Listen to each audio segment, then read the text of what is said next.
नमस्कार,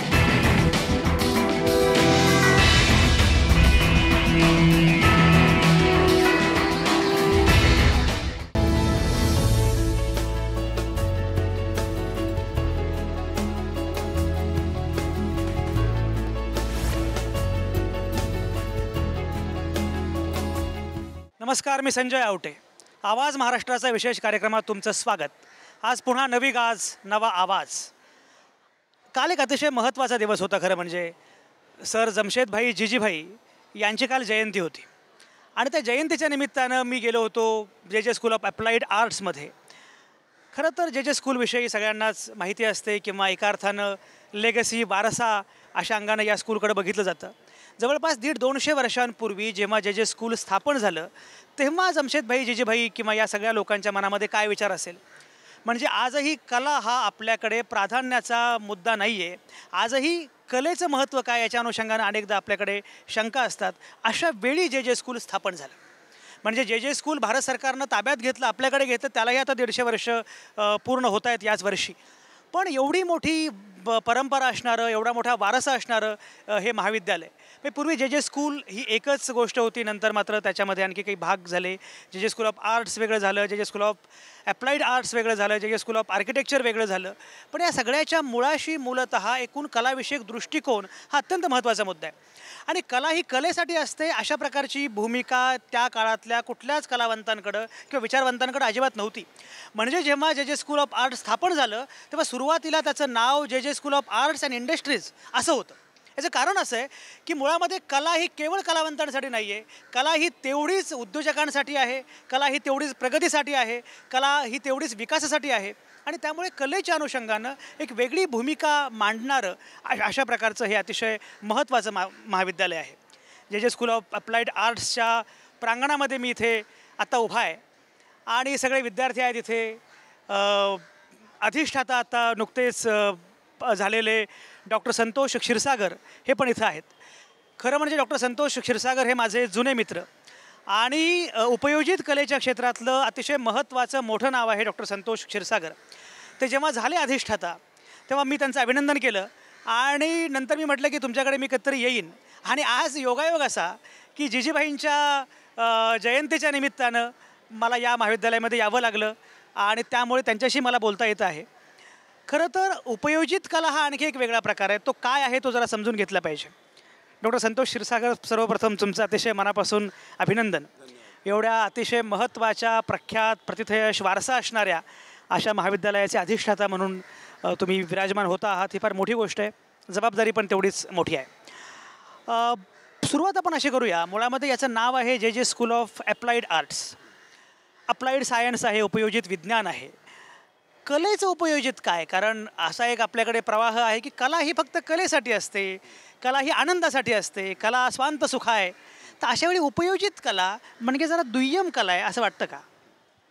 उपयोजित कला ही सगळ्यात महत्त्वाची गोष्ट आहे आणि आज आपल्याला त्याचं महत्त्व जास्त जाणवतं आहे. म्हणजे जेव्हा 1935 साली उपयोजित कलेची स्थापना झाली, त्या स्थापनेची बीजं खरं म्हणजे औद्योगिक क्रांतीचा त्याचा संबंध आहे. दुसऱ्या महायुद्धाच्या पार्श्वभूमीवरती औद्योगिक क्रांती जेव्हा झाली तेव्हा कला आणि उद्योग याची सांगड घालण्याचा प्रयत्न पहिला झाला आणि त्याच्यामधून विविध प्रकारचे उपक्रम बाहेर पडले. म्हणजे एकच गोष्ट त्याच्यामध्ये नाही, आपल्याला दिसणाऱ्या सगळ्या सौंदर्यपूर्ण वस्तू, भोवताल आणि दृश्यमय झालेलं जे वातावरण आहे त्या वातावरणामध्ये उपयोजित कलाकाराचा सहभाग असतो. त्याच्याकडे एक जाहिरात कला म्हणून पण पाहिला तर जाहिरातीची कला एक वेगळा भाग आहे. पण प्रत्येक गोष्टीमध्ये जिथे जिथे आपल्याला सौंदर्याचा केलेला उपयोग दिसतो तिथे तिथे उपयोजित कला आहे. उपयोजित कला ही फार महत्त्वाची कला आहे, याच्यामध्ये काही शंका नाही आहे. पण असं जे म्हटलं जातं की मुळामध्ये बाकीच्या कला ज्या आहेत त्या मग उपयोजित नाही का? म्हणजे ही विभागणी करायची कशी? आता दोन भाग आहेत. आता गाण्याचं आपण उदाहरण घेऊ. आता मी गायक नसलो तरी एक चांगला श्रोता आहे, त्यामुळे आपण जेव्हा सिनेमासाठी गाणी गातो तेव्हा त्याचा एक कालावधी मर्यादित असतो. 2 मिनटात 3 मिनटात गाणं संपायला हवं. पण जेव्हा आपण शास्त्रीय संगीत ऐकतो तेव्हा कदाचित 1 किंवा 2 ओळीच 2 तास आपल्याला आळवलेल्या दिसतात आणि त्याही मंत्रमुग्ध करणाऱ्या असतात. त्याच्यामधनं कलेचं एक वातावरण, एक वेगळ्या प्रकारची सौंदर्यानुभूती असते. पण आपण असं म्हणणार का दुसऱ्या बाजूला की हिंदी सिनेमातल्या गाण्यांना शास्त्रीय आधार नसतो? तर तो असतो. म्हणजे त्या शास्त्रीय कलेमधली बीजं ही उपयोगामध्ये पटकन तुम्हाला एक मनोरंजनात्मक काही गोष्टी सादर करण्यामध्ये असते. जशी गाण्यात तशी आमच्या कलेमध्ये सुद्धा आहे. मग मला हे सांगा की मुळामध्ये उपयोजित कलेचा जो अभ्यासक्रम आहे त्यामध्ये बेसिक कला म्हणजे तो एकूण अभ्यासक्रमाचं स्वरूप काय असतं? कारण तुम्ही म्हणता आहात की कलेचा मूळ इसेन्स जो आहे तो पण समजला पाहिजे. तर तोही सांगणं, त्याचं उपयोजन सांगणं, या सगळ्या गोष्टी अभ्यासक्रमामध्ये कशा येतात? आमच्याकडे टप्प्याटप्प्याने 4 वर्षाचा डिग्री कोर्स आहे. त्याच्यामध्ये पहिली 2 वर्ष मूलभूत अभ्यासक्रम फार घोटून तयार केला जातो, ज्याच्यामध्ये ती मूलकलेची तत्त्व आहेत. म्हणजे याच्यामध्ये 2 डायमेन्शनल डिझाईन, 3 डायमेन्शनल डिझाईन हे जरी इंग्रजी शब्द असले तरी त्रिमिताकार रचना, द्विमिताकार रचना किंवा रंगसंगती आणि त्याचं विज्ञान. आता ह्या सगळ्या ही कदाचित मी मराठीत सांगितलेली नावंही आपल्याला लक्षात येत नाहीत, कारण ते शास्त्रशुद्ध आहे. त्याच्या पुढे वेगळ्या प्रकारचं शास्त्र सुरू होतं. ते म्हणजे 3ऱ्या वर्षापासून आमच्याकडे कम्युनिकेशन डिझाईन म्हणजे विचार प्रसारण करण्याची कला. कारण या सगळ्याचं मूळ कशात आहे की आपलं परिणामकारक विचार प्रसारण आपल्याला कसं करता येईल. आता इथे विचार प्रसारण दृश्य माध्यमातलं आहे. म्हणजे आता थोडक्यात तुम्ही ज्या पद्धतीने ही मुलाखत घेताय आणि आपल्या मागे जी सगळी विद्यार्थी उभे आहेत त्याच्यामुळे जे एका महाविद्यालयाचं वातावरण तयार होतं, हा दृष्टिकोन उपयोजित कलेचा आहे. हा दृष्टिकोन उपयोजित कलेचा आहे. जर आपण नुसती ही वास्तू जर शूट केली तर त्याच्यामध्ये एक मूलभूत कलेची तत्त्व दडलेली असतीलच, त्याच्यात एक वेगळं ॲप्रिसिएशन असेलच. पण आत्ता हे कॉलेजच्या वातावरणामध्ये असं आपण करणं हा दृष्टिकोनसुद्धा उपयोजित कलेचा आहे. पुढे जाऊन आमच्याकडे 5 विविध शाखांमध्ये मुलं स्पेशलायझेशन करतात. म्हणजे photography, illustration, exhibition display design, typography आणि कम्प्युटर ग्राफिक्स. तर आता या नावामध्ये बरंच काही दडलेलं आहे. या नावामध्ये वेगळे व्यवसाय दडलेले आहेत, वेगळे उद्योग दडलेले आहेत, हे आपल्याला दिसतात. आपण टी व्हीवरती अनेक सेट्स बघतो, नाटकाचे सेट्स बघतो, तो एक्झिबिशन डिस्प्ले डिझाईनशी रिलेटेड असा विषय आहे. टायपोग्राफी म्हणजे आपण न्यूजपेपर, सगळी पब्लिकेशन्स, मासिकं, पुस्तकं, म्हणजे रेल्वेवरच्या तिकडे बघणारे आपण सायनेजेसपासून हा असा इथे तिथे विस्तारलेला प्रश्न मोठा विषय आहे. फोटोग्राफीमध्ये पण स्टीलपासून ते मूवीपर्यंत हा त्याचा फार मोठा परीघ आहे. आणि कम्प्युटर ग्राफिक्सचं आज आपल्याला सगळीकडे आपल्याला उपयोजन झालेलं दिसतं. वेबसाईट्स असोत किंवा मग टी व्ही चॅनलवरचे प्रोग्राम असोत किंवा ॲनिमेशन असो. तर या सगळ्याचं मूळ कम्प्युटर ग्राफिक्स हे आहे. त्याच्यामुळे तो आमच्याकडे एक महत्त्वाचा विषय आहे. असे 5 विषय घेतले जातात. मला हे सांगा की समजा जे स्कूल ऑफ अप्लाइड आर्ट्सला एखाद्या विद्यार्थ्यानं ॲप्लिकेशन केलं, त्याला प्रवेश मिळाला आणि तो प्रवेश केल्यानंतर तो अभ्यासक्रम तुम्ही जे सांगता आहात ते पूर्ण केला, त्यातला एखादा अभ्यासक्रम पूर्ण केला, तर खरंच करिअरच्या किती संधी असतात नक्की? कारण अनेकदा कलेच्या क्षेत्रामध्ये करिअर काय असा प्रश्न अनेकांना पडत असतो.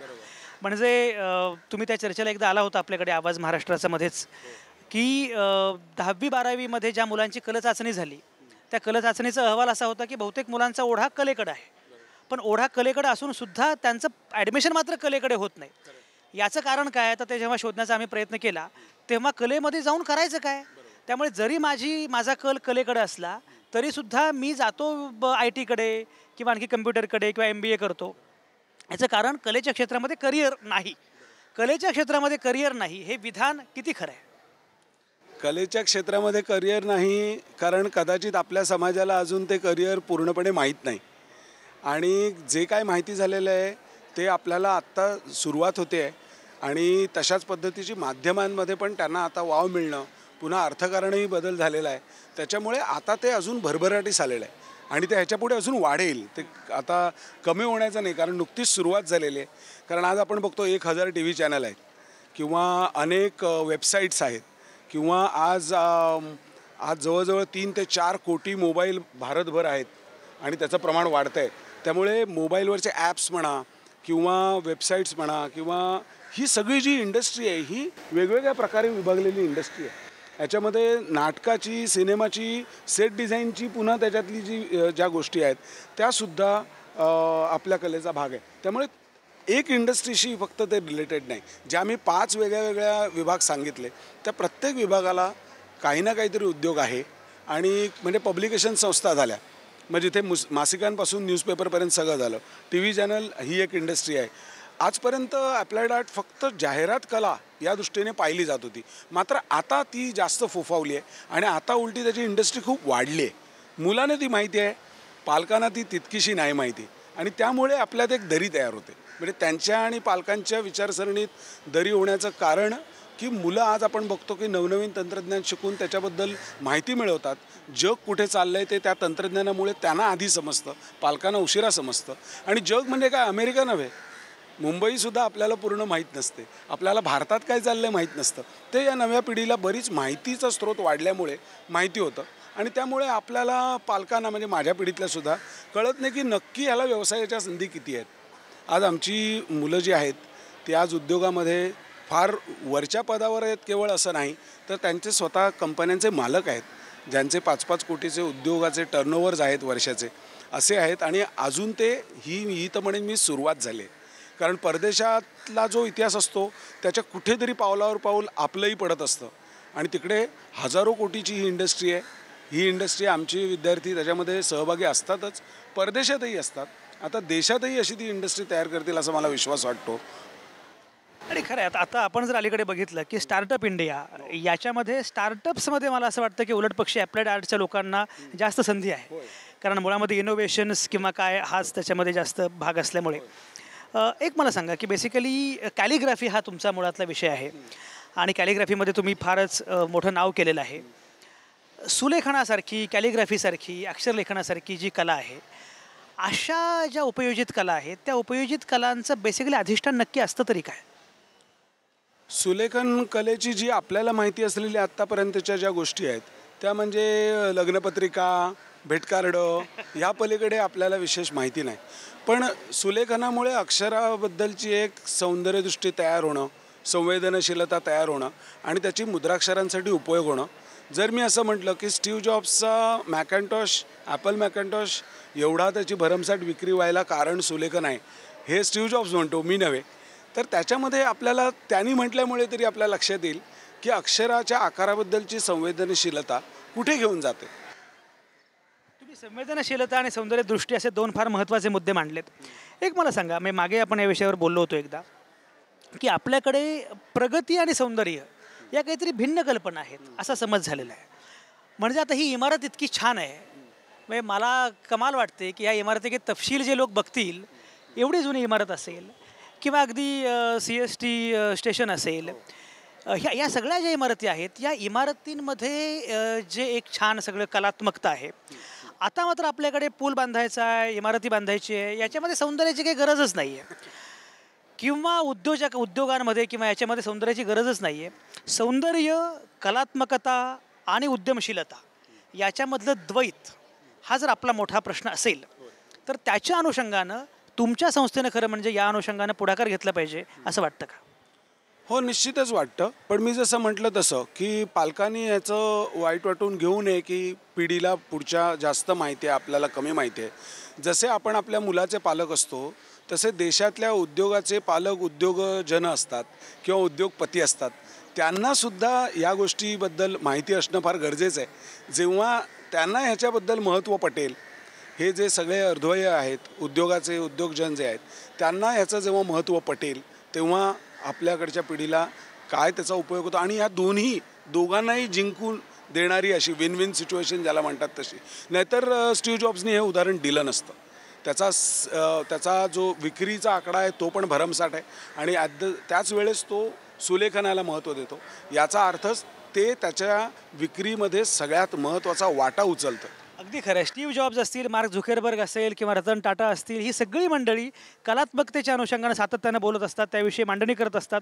पण आजही कलात्मकता वेगळी, उद्योजकता वेगळी असं जे होतं आहे, खरं म्हणजे त्याच्यामध्ये सेतू बांधणं हे फार महत्त्वाचं काम आहे. ही सगळी चर्चा अतिशय महत्त्वाची. मी आणखी विद्यार्थ्यांशी बोलणार आहे, बाकीच्या प्राध्यापकांशी बोलणार आहे. डॉक्टर संतोष क्षीरसागर आपल्यासोबत असणारच आहेत. तुम्ही कुठेच जाऊ नका. आत्ता या क्षणी मी घेतोय एक छोटासा ब्रेक.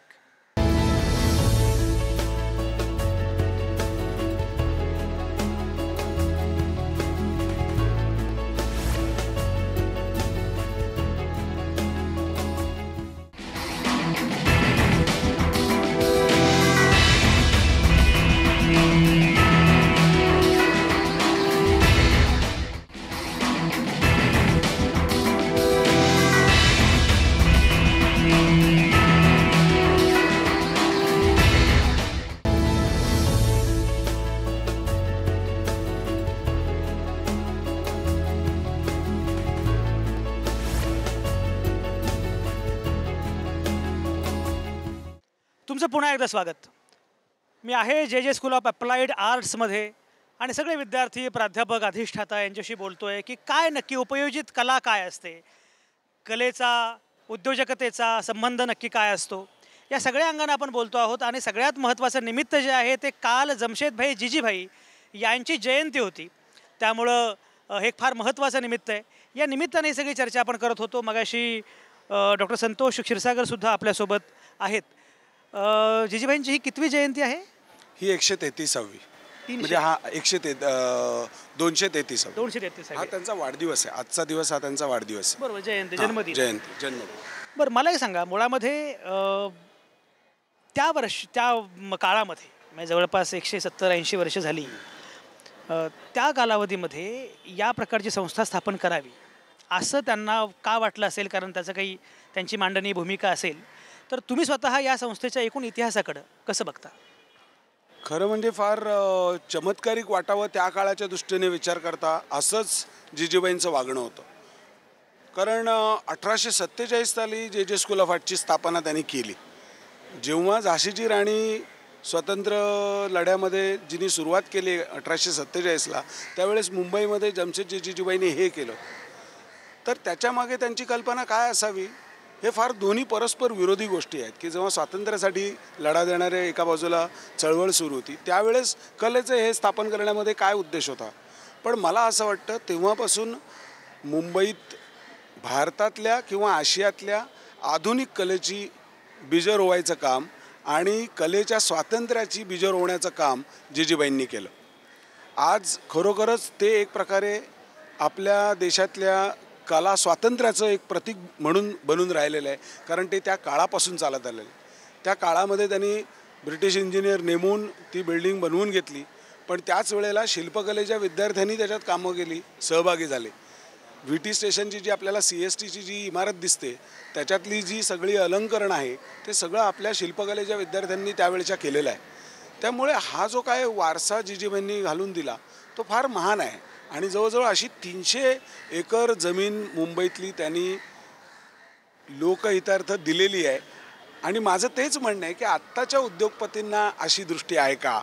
आणि म्हणून मी म्हणतो की ती जी परिपक्वता, ती जी संवेदनशीलता आत्या उद्योजकांकडे यायला हवी. किंवा असं आम्ही आशेने पाहतो की जिजीबाई यांचं उदाहरण फार उत्तम आहे की ज्यांनी माहीम आणि बांद्रा आज जे आहे ते जोडलेलं आहे. मुंबई 6 बेटांची होती आणि त्याच्यामध्ये जोडण्याचं काम म्हणजे ज्याला आपण माहीम कॉजवे म्हणतो तो जिजीबाईंनी सांगितलं. कारण आवाबाईंनी त्यांना सांगितलं की हा रस्ता जोडा, मच्छीमारांचं प्राण धोक्यात आहेत म्हणून. आणि त्याच्यात संवेदनशीलता कुठे आली? फक्त चित्रात्मक नव्हे. आवाबाईंनी सांगितलं, एकही पैसा ब्रिटिश सरकारला सांगितलं की आम्ही हे सगळं पैसे देऊ, पण ब्रिटिश सरकारने एकही पैसा त्याच्यावर टोल लावता कामा नये. आणि आज आपल्याला कॉजवेवरून जाताना आपल्याला लक्षात नाही की हे जिजीबाईंनी केलेलं काम आहे. किंवा जे हॉस्पिटलचं 33 एकराचं अख्खं कॅम्पस ही जिजीबाईंनी दिलेली देणगी आहे. त्याच्यामुळे त्या माणसांनी जी त्या काळात जी लोकं देत होती त्याची फार बबरा करत नसत, फार बोलत नसत आणि फार मोठं काम आणि टिकेल असं काम करत असत. याचं उत्तम उदाहरण म्हणजे जमशेदजी जिजीबाई यांचं काम आहे. आता मला सांगा, आता सगळं आपलं ठीकठाक चाललेलं आहे, स्वातंत्र्य मिळालेलं आहे, आपलं बरं चाललेलं आहे, डिजिटल इंडिया, मुक्तमुक, काय काय घोषणा सुरू आहे, सगळं चाललं आहे. पण या सगळ्या पार्श्वभूमीवर आत्ता 1847-57 वगैरे तुम्ही सांगितलं, आता 2016मध्ये या संस्थेचा अधिष्ठाता म्हणून काम करणं किती आव्हानं आहेत आणि तुमच्यासमोरचे प्राधान्यक्रम प्रामुख्याने कुठले आहेत? फार मोठा प्रश्न आहे. कारण आव्हान खूप मोठं आहे आणि आव्हान खूप चांगलं पण आहे. कारण आव्हान ही गोष्ट फार मुळातच आयुष्यात चांगली असते, जे आयुष्य आपल्याला सुखद करते, सौंदर्यपूर्ण करते. आव्हानं आज हे महाविद्यालय चालवण्यामध्ये जर तसं सांगायचं झालं तर आज जवळजवळ 400 विद्यार्थी उपयोजित कलेला येतात, जी 3000 विद्यार्थ्यांमधून निवड झालेली असते. त्याच्यामुळे आमचे जवळजवळ 2600 विद्यार्थी विन्मुख राहतात असं म्हणायला हरकत नाही. आणि सर्वांना जेमध्येच यायचं असतं. आता जर विद्यार्थ्यांचा आणि एकंदरीत समाजाचा एवढा प्रचंड ओढा या शिक्षण संस्थेकडे आहे तर आपण सगळ्यांनीच त्याच्याकडे लक्ष द्यायला पाहिजे. मी शासनाला वेगळं मानतच नाही, मी त्याचा एक भाग आहे. आणि सगळे पालक, माजी विद्यार्थी आणि शासन आणि या सगळ्यांच्या प्रयत्नातनं अजून बरंच काही करता येणं शक्य आहे. आणि मला असं वाटतं की या संस्थेमध्ये अजून चांगले शिक्षक येण्यासाठी सुद्धा आपल्याला उत्तेजन द्यायला हवं. जास्तीत जास्त चांगले स्थायी स्वरूपाचे शिक्षक यायला हवेत. जे आले तर संस्थेचा खऱ्या अर्थाने विकास होईल. बिल्डिंगचं रिस्टोरेशन हा एक भाग झाला आणि आशयाच्या अनुषंगाने जर संस्थेचं रिस्टोरेशन करायचं असेल तर आपल्याला तिकडे पदभरती करायला पाहिजे. पण मला सांगायला आनंद वाटतो की तसे आत्ताच्या शासनाचे प्रयत्न सुरू आहेत आणि ही एक मला फार मोठी आशादायक गोष्ट वाटते. 3000 पोरांमधनं ही जी 400 पोरं निवडली गेली ती नक्की काय गुण उधळत आहेत जरा बघूयात ना आपण. एवढी कशी काय ही गुणी मुलं आहेत. काय तुमचं नाव? अमोल चित्ते. अमोल काय करता? मी यावर्षी 4th इयरला आहे. बरं आणि माझं इलेक्टिव्ह डिस्प्ले आहे. बरं इलेक्टिव्ह डिस्प्ले डिस्प्ले. आणि मला एक कळत नाही, सध्या IT मध्ये एवढे लोक पगार घेत आहेत, बाकी कम्प्युटर्स आणि सगळ्या MBA वगैरे करून लोक इतकी मजा करत आहेत, ते सगळं सोडून हे अप्लाइड आर्ट्सकडे यावं असं तुम्हाला का वाटलं बरं? कारण की या फील्डमध्ये ना सर्व प्रॅक्टिकली विषय सर्व, आणि त्यामध्ये आपल्याला एक प्रेझेंटेशन करायचं असतं. ते असं असतं की ते प्रत्येकाला नाही जमत. एक डिफरंट लुक असतो त्यामध्ये. जसं की मला सोसायटीमध्ये एखादी गोष्ट दिसत असेल, ॲज अ आर्टिस्ट मी सोसायटीचा एक मिरर आहे. कारण की सोसायटीमध्ये दिसणाऱ्या ज्या गोष्टी आहेत त्या मी माझ्या क्रिएटिव्ह ज्या गोष्टी आहेत, जसं माझं आर्ट असेल, माझं इलस्ट्रेशन असेल, मी त्यामधून त्या लोकांपर्यंत पोहोचवतो. म्हणजे मी इनडायरेक्टली व्हिज्युअली लोकांपर्यंत माझे विषय मांडू शकतो. आणि हा विषय जो आहे ना, यामध्ये करिअर आहे, नाही असातलं सीन नाही आहे. तुम्हाला असं वाटतं की बेसिकली तुम्हाला काहीतरी व्यक्त व्हायचं आहे, एक्सप्रेस करायचं आहे आणि एक्सप्रेशनचं हे माध्यम आहे, याच्यामध्ये करिअर पण आहे. माझं नाव अक्षय बाळकृष्ण कोकाटे. अक्षय कोकाटे, कुठून आला तुम्ही? मी अमरावतीचं आहे. मलाही सांगा की फोटोग्राफी, अनेकदा असं म्हटलं जातं की कला ही काही शिकण्याची गोष्ट नाही आहे. लोक जन्मजात कलावंत असतात. असं एक आपल्याकडे एक मोठी पद्धत आहे की आम्हा पत्रकारांना पण लोक सांगतात की पत्रकारिता काही शिक्षण नाही, माणसं जन्मजात पत्रकार असतात. तर असं वाटतं का की माणसं खरंच जन्मजात कलावंत असतात, असं वाटतं का? माणसं जन्मजात कलावंत असतात. कलावंताच्या अंगी एक स्किल असतं. त्या स्किलला डेव्हलप करण्यासाठी जमशेदजी जिजीबाईंनी 1935 साली हे आम्हाला ही कॉलेज स्थापन करून दिलं आहे की नुसतं त्या कलाकाराचं स्किल त्याच्या अंगी न असता त्या कलाकारात त्याच्या कलांची त्याच्या आतमध्ये आणखी भर पडावी, त्याच्या ज्ञानामध्ये आणखी भर पडावी, त्यासाठी हे अप्लाइड आर्ट त्यांनी आमच्यासाठी ओपन करून दिलं आहे. हा किडा कधी चावला की आपण फोटोग्राफीकडे वळावं? असा किडा असतो ना, तो चावतो. तो कधी चावला? म्हणजे अचानकपणे असा साक्षात्कार होतो ना प्रत्येकाला, असा साक्षात्कार कधी झाला की मला आयुष्यामध्ये फक्त फोटोग्राफी करायची आहे? कारण मला चित्रपट बघत होतो त्यावेळेस असं वाटत होतं कधी कधी की मी पण कधी कुठल्या ठिकाणी एखादा माझा चित्रपट वगैरे प्रेझेंट करू शकेल लोकांपुढे. तर तेव्हा मला वाटलं. कोण आदर्श कोण या क्षेत्रातलं? नागराज मंजुळे. अच्छा, लेटेस्ट आलेले. बरं. नागराज मंजुळे हा तर दिग्दर्शक आहे. तर तुम्हाला असं वाटतं का फोटोग्राफीमध्ये तुम्हाला सिनेमॅटोग्राफी करायची इच्छा आहे का? हां, सिनेमॅटोग्राफी. बरं, मग तुम्हाला आता हे शिकवलं जातं इथे? ते आता आमचं नेमकं यावर्षी स्टार्ट झालेलं आहे. तर आता यापुढे शिकायची इच्छा आहे. 2 वर्ष ते आमचं शिक्षण होईल. तुम्ही विद्यार्थ्यांची संघटना पण आहे ना काहीतरी, त्या संघटनेतलं कोण आहे? विद्यार्थ्यांची संघटना? हां, तुम्ही आहात. या. काय तुमचं नाव काय? मकरंद नारकर. बरं, तुम्ही काय विद्यार्थी संघटनेमध्ये कुठलं काम करता? मी सेकंड GS म्हणून आहे, म्हणजे गॅदरिंग सेक्रेटरी. म्हणजे कॉलेजमध्ये जे इव्हेंट होतात ते हँडल करायचं काम माझं असतं. मलाही सांगा, इव्हेंटचा उल्लेख केला, मुळामध्ये जमशेदजी जिजीभाईंची जयंती तुम्ही लोकांनी फार उत्साहात साजरी करता आहात. तर एवढं नॉर्मली असं असतं की नव्या पिढीला इतिहासाचं काही फार देणं घेणं नसतं. की ते जुनी माणसं आहेत, आपला काय संबंध आहे, आपण आपलं पुढं जावं. असं असताना सुद्धा तुम्ही एवढं का ठरवलं की यावेळी छान जयंती साजरी करायची? कारण दरवेळी कसं होतं, आपण जयंती वगैरे साजरी करतो, पण ॲज अन आर्टिस्ट आपल्याला समाजात पण जे प्रॉब्लेम्स असतात ते आम्ही व्यक्त करतोच आमच्या ड्रॉइंगमधून.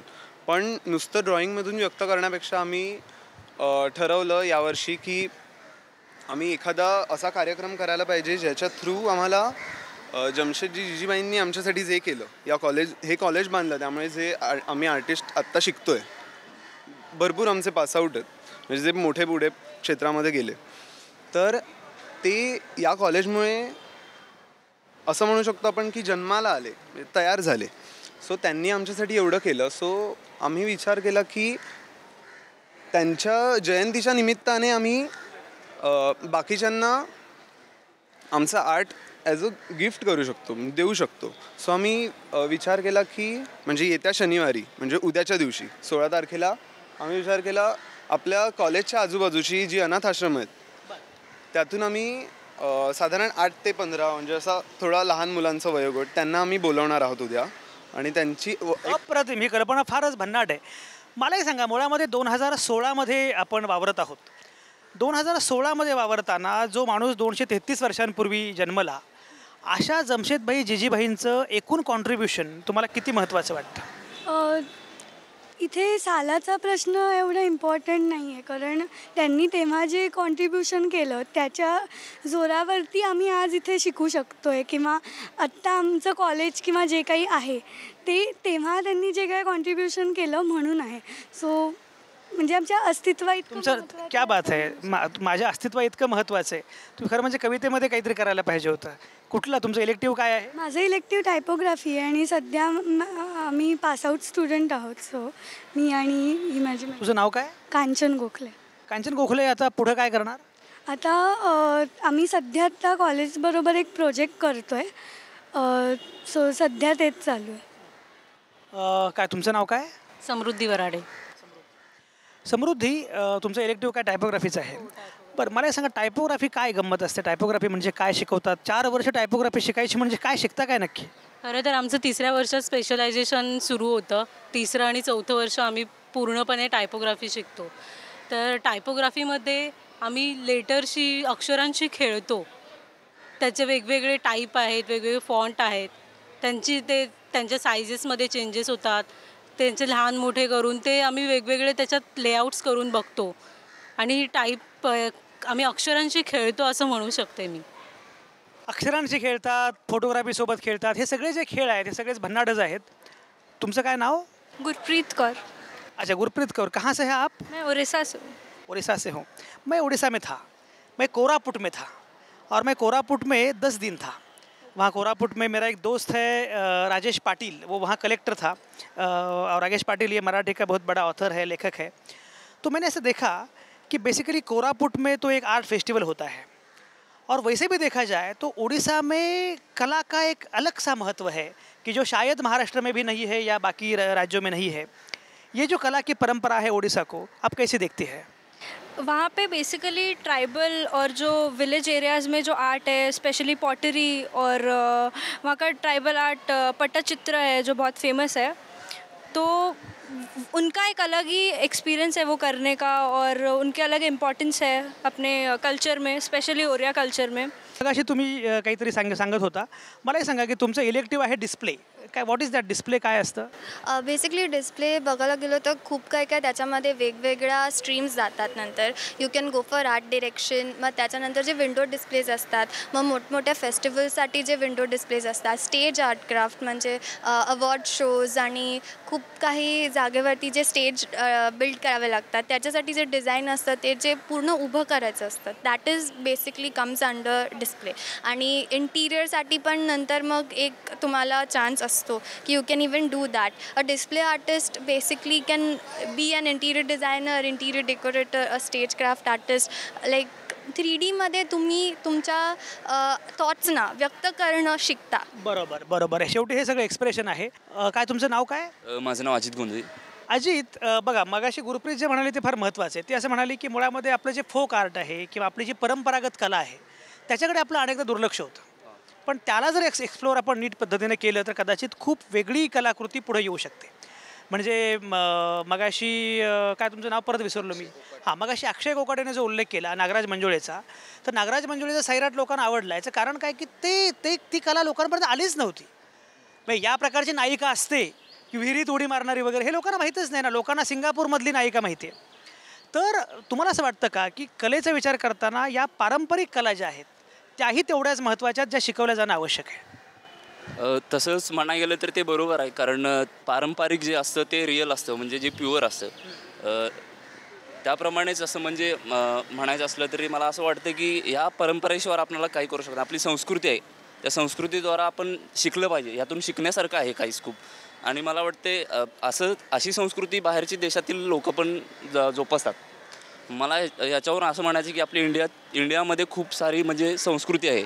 भरपूर प्रकारचे वेगवेगळ्या प्रकारचे लोक वेश परिधान करतात. त्याच्यानंतर आर्ट आहेत, खूप आर्ट आहेत. त्याच्यानंतर खूप असे प्रकार आहेत की त्याच्यामध्ये आपल्याला अजून शोधून सुद्धा सापडणारे न सापडणार आहेत. अगदी खरं. आपल्याकडे जी कला आहे ती कला काही फक्त बाहेरूनच आली पाहिजे असं नाही. मुळामध्ये आपल्याकडे जी एक परंपरागत कला आहे ती आपली समृद्धी आहे आणि त्याच्या अनुषंगानं पण काम करणं आवश्यक आहे.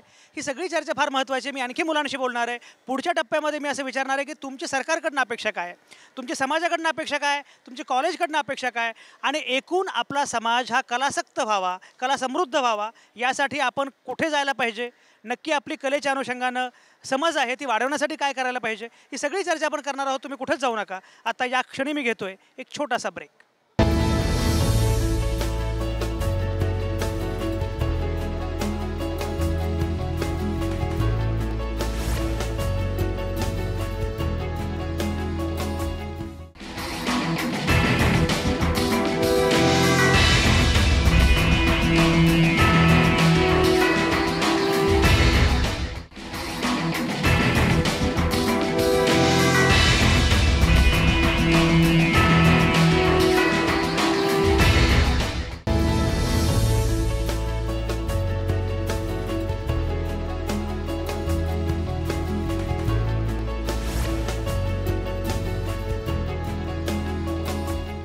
तुमचं पुन्हा एकदा स्वागत. मी बसलेलो आहे जेच्या कट्ट्यावर आणि ते सगळे माझ्यासोबत सगळे विद्यार्थी बसलेले आहेत. काही पासआउट आहेत, काही 3ऱ्या वर्षाला आहेत, काही 4थ्या वर्षाला आहेत आणि सगळे बोलत आहेत की काय पद्धतीनं त्यांना कॉलेज पाहिजे. म्हणजे जमशेदभाई जीजीभाई यांची जयंती काल साजरी झाली. हे निमित्त आहे आणि ते निमित्त फार चांगलं आहे, महत्त्वाचं आहे. पण तो वारसा, तो इतिहास याच्यामध्ये किती रमायचा. इतिहासाचे अवजड ओझे डोक्यावरी घेऊनी ना नाचा, पदस्थल करूनी त्याचे वरती चढूनी भविष्य वाचा. त्यामुळे उद्या काय करायचं याचा विचार करावा लागणार आहे. केवळ इतिहासामध्ये रमून चालणार नाही. आजची अवस्था काय आहे त्याच्याबद्दलही बोललं पाहिजे. अक्षय, मगाशी तुम्ही काहीतरी माझ्याशी बोलताना एक महत्त्वाचा मुद्दा मांडलात की मध्ये शिक्षकांचा मुद्दा असेल किंवा जे स्कूलच नाही, खरं म्हणजे कलाविषयक जेवढी महाविद्यालय आहेत, जिथे ATD असेल किंवा आणखी काही असेल, त्या कलाविषयक महाविद्यालयांची फार मोठी दुरवस्था आहे. त्याच्याबद्दल काही वाटतं की ती बदलली पाहिजे, काय वाटतं? मला असं वाटतं की कला क्षेत्राकडे येणाऱ्या मुलांकडे वेगळ्या दृष्टिकोनातून बघितलं जातं की त्या मुलांना काही येत नसेल किंवा असं, पण ते मुलं पुढं जाऊन त्यांच्या करिअरमध्ये आणखी खूप काही करू शकतात. तर गव्हर्मेंटकडे माझी एकच अपेक्षा आहे की त्यांनी शिक्षकांची शिक्षा वगैरे प्रोव्हाइड करायला पाहिजेत, कॉलेजेस वगैरे. कारण ATD किंवा या छोट्या हे महाविद्यालय आहे, ठीक आहे, इथे आम्हाला प्रोव्हाइड होऊ शकतं. पण महाराष्ट्रात किंवा संपूर्ण भारतामध्ये कला विद्यालयात शिक्षकांची भरती अतिशय कमी आहे. तर तिथे विद्यार्थ्यांचं नुकसान होऊ नये त्यासाठी मला वाटतं की हे खरंच सगळ्या गप्पा महत्त्वाच्या. अरे तुमच्याकडे काही चहा वगैरे मिळत नाही, कॅन्टीन नाही का इथे? अजून कॅन्टीन नाहीच आहे. नाही, मी आत्ता मला चहा पाहिजे असं नाही, पण म्हणजे कॅन्टीन वगैरे काही अड्डा आहे की नाही? तर कला महाविद्यालय म्हणजे कॅन्टीन हा फार महत्त्वाचा अड्डा असतो. मग तुम्ही कुठे चहा कुठे पिता? चहा बाहेर पितो, म्हणजे हॉटेल्समध्ये सध्याच चालू आहे बाहेर. कॅन्टीन नाहीच आहे इथे वर्षानुवर्ष. हां, अच्छा, मधल्या काळात बंद आहे. पूर्वी सुरू होतं का? हो, सुरू होतं. तुझं नाव काय? स्वानंद. बरं, स्वानंद, इथे काय शिकता तुम्ही? मी ॲक्च्युली 3rd इयरला आहे आत्ता, इलस्ट्रेशन करतो. तर कोल्हापुरामधून आलेला आहे मी आज. म्हणजे चांगला दिवस आहे खरंच, म्हणजे आनंद होतो आहे. आज आषाढी एकादशी पण आहे आणि जेजीबाईंचा जयंती पण आहे. तर मला असं वाटते माऊलींचं एक वाक्य आहे ना पसायदानामध्ये की जे वांछील तो ते लाहो. तर मला असं म्हणायचं आहे की जे वांछील ते लाहो, म्हणजे जेमधल्या प्रत्येकाला ते मिळालं पाहिजे की जेमध्ये. वा, स्वानंदनं आजच्या कार्यक्रमाचं हेडिंगच देऊन टाकलं, जे कोट अनकोट जे वांछील तो ते लाहो. फार महत्त्वाचं आहे. आता मला सांग की जे वांछील ते लाहो, पण जेची मुळात इच्छा काय आहे? हां, म्हणजे इथं येणारा प्रत्येक मुलगा नशीबवान आहे. पहिली गोष्ट आतमध्ये दडलेलं आहे काहीतरी, ते बाहेर पाडायचं आहे, समाज घडवायचा प्रत्येकाला. तर मला असं वाटतं की म्हणजे समाज घडवण्या इतकी तरी ताकद जेमधून मिळावी प्रत्येकाला. समाज घडवण्याची ताकद जेमधून मिळावी, पण मुळामध्ये त्यासाठी जेला ताकद मिळणं आवश्यक आहे. गुरुप्रीत, ये क्या तुम्हारा कॉलेज है, यहाँ कैंटीन नहीं है, वाईफाई नहीं है, और ऐसा कैसे कॉलेज होगा? काय काय पाहिजे कॉलेजमध्ये, क्या क्या चाहिए? मुझे ऐसा लगता है कि अपने इंफ्रास्ट्रक्चर में इम्प्रूवमेंट चाहिए, जैसे अपने लैब्स में इम्प्रूवमेंट चाहिए, इक्विपमेंट्स की ज़रूरत है। फोटोग्राफी लैब में है हमारे पास, जितनी नीड है उतनी है, बट जो स्टूडेंट्स की वांट्स है वो पूरी नहीं होती है। अभी जैसे हमारे पास कैंटीन है, बट नीड पूरी हो रही है कि हम लोग बाहर से जाके अपना जो भी खाने का है वो ले सकते हैं, बट हमारी वांट है कि रिक्वायरमेंट भी एक तरह से कि अपने कॉलेज के अंदर भी कैंटीन चाहिए, तो वो पूरी नहीं हो रही है। वाईफाई की बहुत ज़रूरत है, जैसे हमारे पास कंप्यूटर ग्राफिक्स का एक डिपार्टमेंट है, बट कंप्यूटर ग्राफिक्स में बच्चों को काम करने के लिए सबसे बेसिक नीड है इंटरनेट कनेक्शन, तो जो कि वाईफाई या इंटरनेट कनेक्शन भी बेसिक नहीं है, तो उसकी बहुत ज़रूरत है फ़िलहाल। अगदी अगदी महत्त्वाचा मुद्दा आहे. म्हणाली तू मगाशी काय म्हणाली? एक सेकंद. माझं पण हेच म्हणणं आहे की जो इन्फ्रास्ट्रक्चर आहे तो खूप इम्प्रूव्ह होऊ शकतो आणि ह्याच्यासाठी आम्हाला गव्हर्मेंटची खूप जास्त हेल्प जरुरी आहे, कारण की ह्या सगळ्या गोष्टी हे गव्हर्मेंट कॉलेज असल्यामुळे फीस जी आहे ती मिनिमल असते. सो बेसिकली जर गव्हर्मेंटनीच टेंडर्स पास केले आणि तिथूनच हेल्प आली तरच काहीतरी इकडे होऊ शकतं. अँड जर आपल्या समाजाला एक बेटर आर्टिस्ट किंवा स्किल्ड प्रोफेशनल्स हवे असतील, so it starts right from here, की इकडेच ते सुरू होणार आहे, की इकडेच आमच्या नीड्स पूर्ण झाल्या. सो बाय द टाईम आम्ही इथून बाहेर निघू will be already perfectly trained. आणि हा मुद्दा जेवढा महत्त्वाचा आहे तेवढाच महत्त्वाचा आहे या कॉलेजच्या इमारतीचा पण मुद्दा आहे. म्हणजे क्लासरूम्सचा जो मुद्दा आहे त्याच्या अनुषंगानं सुद्धा काहीतरी केलं पाहिजे. तुम्ही जे मगाशी सांगत होता की बळ मिळालं पाहिजे सगळ्याच गोष्टींना, तुम्हाला असं वाटत नाही का की क्लासरूम्सचा सुद्धा दर्जा जो आहे तो उंचावला पाहिजे, एकूण इमारतीचं पुनर्निर्माण झालं पाहिजे, असं काय वाटतं? नाही, मला असं नाही वाटत. मला वाटतं की जी जुनी इमारत आहे त्याच्यामध्ये थोडंफार डेव्हलप झालं पाहिजे, पण जे सौंदर्य आहे ते कधी निघू नये. म्हणजे आम्ही विद्यार्थी देशात आहोत म्हणून आमचं असं मला असं वाटतं की हे सौंदर्य असं निघू नये आणि आम्ही असावं काहीतरी थोडंफार बदल असावा आणि मला वाटते चेंजेस नसावे त्याच्यामध्ये. हे फारच महत्त्वाचं आहे की त्याचं सौंदर्य पण राहिलं पाहिजे. हे लेक्चर बंक करून काही मंडळी इकडे उभी आहेत, तर ही जी तुम्ही पण या ना कांचन, तुम्ही का जाता आहात दूर? या इकडे या. काय तुमचं नाव काय? सूरज गायकवाड. सूरज, काय करता तुम्ही? मी थर्ड इयरला आहे. इलेक्टिव्ह माझा डिस्प्ले आहे. तुम्ही काय करता? मी थर्ड इयरला आहे. फोटोग्राफी माझा इलेक्टिव्ह आहे. मला एक सांगा की आता ज्या पद्धतीनं आपण पुढे जातो आहोत त्याच्यामध्ये तंत्रज्ञान वाढतं आहे, बाकीच्या गोष्टी वाढत आहेत, तर आपल्याला शिकतानासुद्धा जरा या आधुनिक साधनांची आवश्यकता आहे जे जे जेमध्ये आत्ता आलं पाहिजे असं वाटतं का?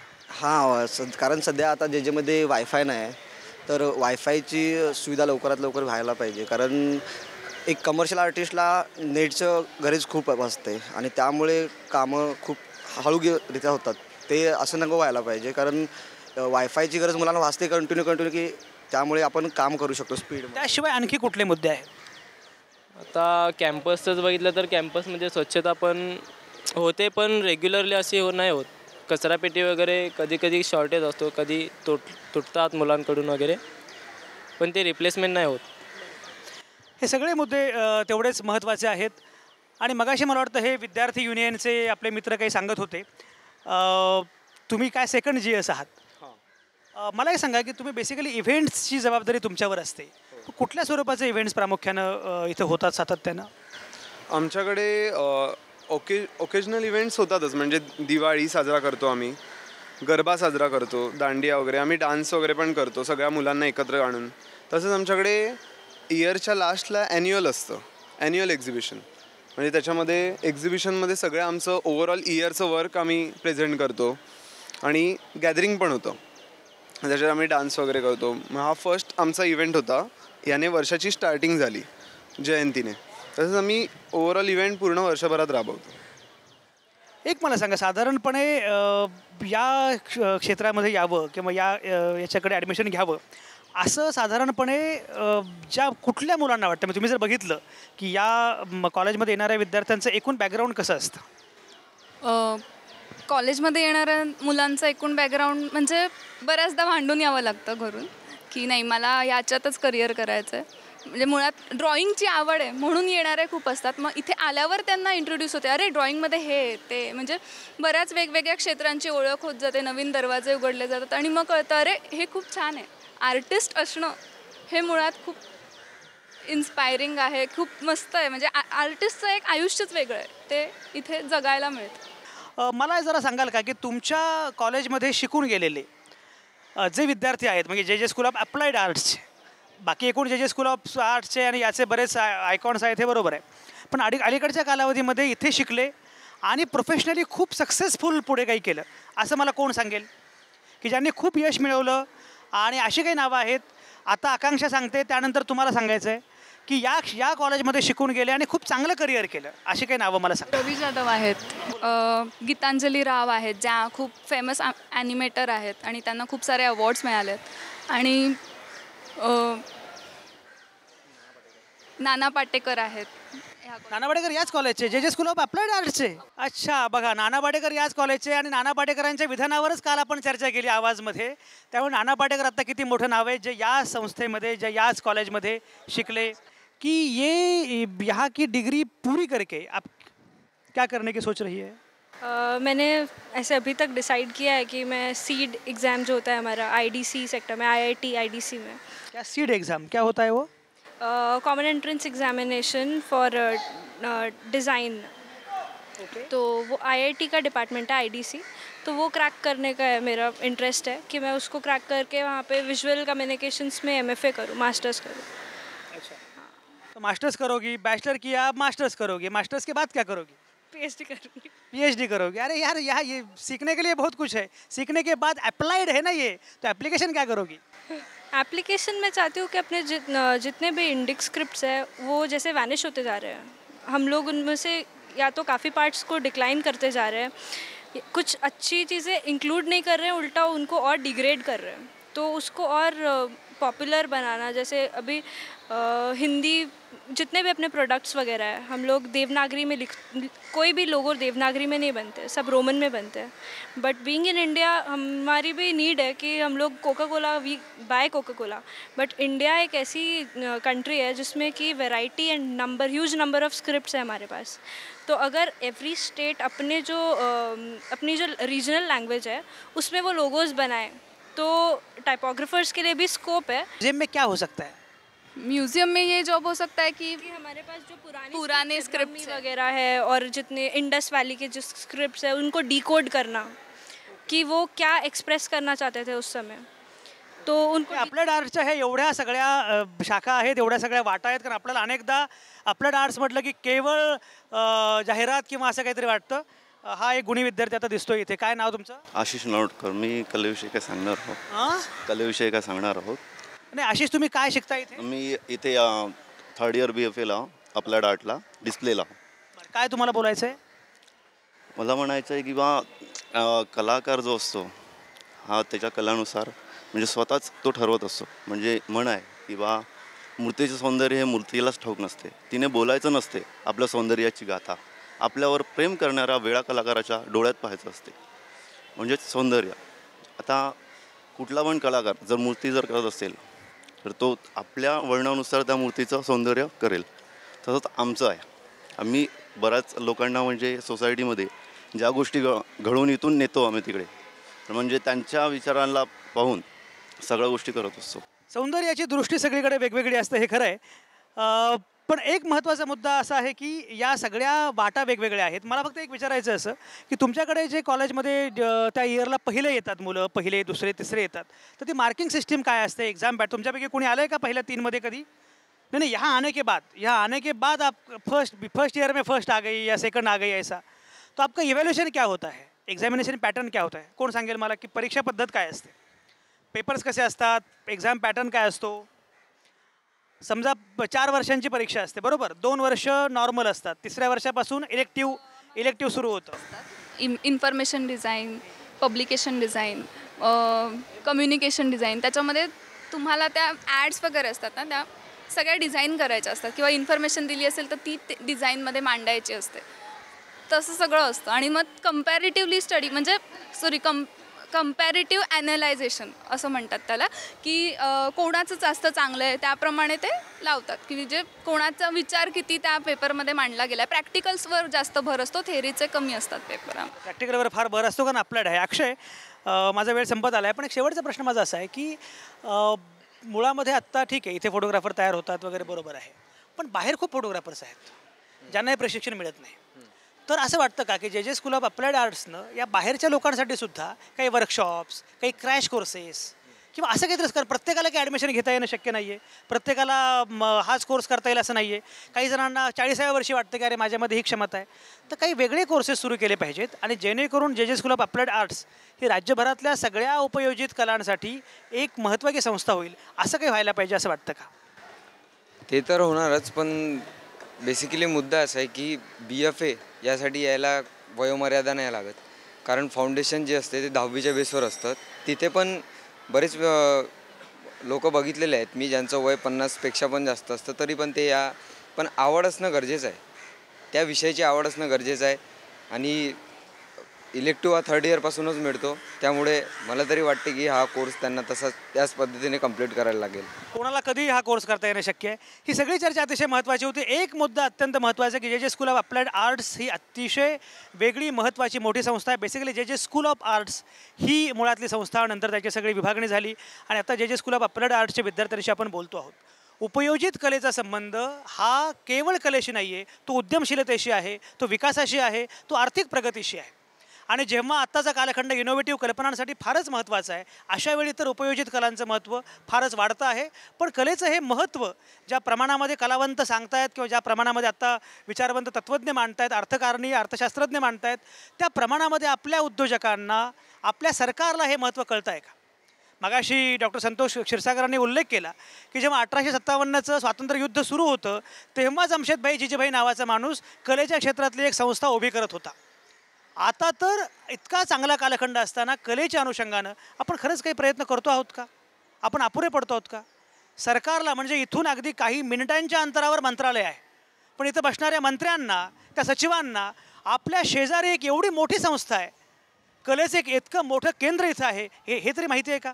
हा सगळा विचार केला पाहिजे. कारण मुळामध्ये कला ही केवळ कलावंतांची मक्तेदारी नाही आहे, कला हा सामाजिक विषय आहे. त्यामुळे कलेच्या अधिष्ठानावर जेव्हा समाज उभा राहतो तेव्हा तो समाज निश्चितपणे आर्थिक प्रगतीच्या दिशेनं जातो. जे स्कूल ऑफ अप्लाइड आर्ट्सच्या या प्रांगणामधून शो करताना, जमशेदभाई जिजीभाई यांचं जयंतीदिनी त्यांची आठवण करताना हे मुद्दे आपण लक्षात घेतले तरी निश्चितपणे पावलापुरता प्रकाश नक्कीच पडेल आणि त्या प्रकाशामध्ये आपली वाट उजळून निघेल. सगळ्या नामवंतांचे, या सगळ्या विद्यार्थी-विद्यार्थिनींचे अतिशय मनापासून आभार. या महाविद्यालयाचे अधिष्ठाता डॉक्टर संतोष क्षीरसागर यांचे आभार. ज्या मुलांना मी विनंती करून पण ते आले नाहीत बोलायला, त्यांचे तर खूप आभार, कारण किमान ॲम्बियंटसाठी म्हणून ते अगदी दिसले. त्यांच्याकडे कॅमेरा करा जरा. या